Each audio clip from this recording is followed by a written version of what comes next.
ഏവരെയും വിശുദ്ധ വേദപുസ്തക പദപരിചയത്തിലേക്ക് സ്വാഗതം ചെയ്യുന്നു.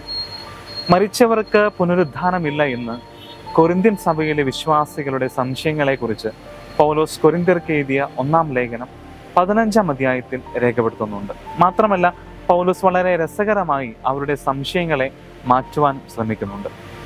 1 കൊരിന്ത്യർ 15-ാം അധ്യായം 20-ാം വാക്യത്തിൽ, എന്നാൽ ക്രിസ്തു നിദ്ര കൊണ്ടവരിൽ ആദ്യഫലമായി മരിച്ചവരുടെ ഇടയിൽ നിന്നും ഉയർത്തിരിക്കുന്നു എന്ന് നമുക്ക് വായിക്കുവാനായിട്ട് സാധിക്കും. ക്രിസ്തുവിനെ ആദ്യഫലം എന്ന വിശേഷണത്തോടു കൂടിയാണ് പൗലോസ് അവതരിപ്പിക്കുന്നത്. അപ്പാർക്കി എന്ന ഗ്രീക്ക് പ്രയോഗമാണ് ഇവിടെ ആദ്യഫലം അഥവാ ഫസ്റ്റ് ഫ്രൂട്ട് എന്നതിനെ സൂചിപ്പിക്കുവാനായിട്ട് ഉപയോഗിച്ചിരിക്കുന്നത്. ലേവ്യ പുസ്തകം 23-ാം അധ്യായം 10-11 വാക്യങ്ങൾ നാം പരിശോധിക്കുമ്പോൾ യഹോവ മോശയോട് അരുളി ചെയ്യുന്നത് നമുക്ക് കാണുവാനായിട്ട് സാധിക്കും.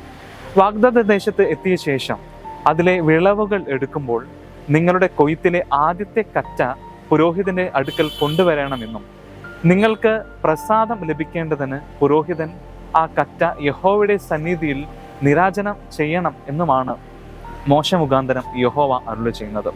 ഈ പശ്ചാത്തലത്തിൽ നിന്നുമാണ് ആദ്യഫലം എന്ന പ്രയോഗത്തിന്റെ പ്രത്യേകതകളും പ്രാധാന്യവും നാം മനസ്സിലാക്കേണ്ടത്.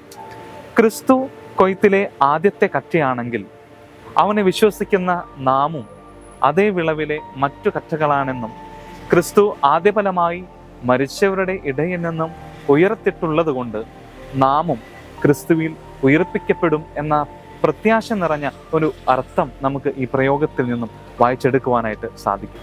അപ്രകാരം ക്രിസ്തു നിദ്ര കൊണ്ടവരിൽ ആദ്യഫലമായി മരിച്ചവരുടെ ഇടയിൽ നിന്നും ഉയർത്തിരിക്കുന്നു എന്ന് ഏറ്റുപറയുവാനും അതിലൂടെ ക്രിസ്തു മുഖാന്തരം നമുക്കും മരണത്തെ അതിജീവിക്കുവാൻ സാധിക്കും എന്ന് വിശ്വസിക്കുവാൻ ദൈവത്തിൻ്റെ പരിശുദ്ധാത്മാവ് നമ്മെ സഹായിക്കുമാറാകട്ടെ.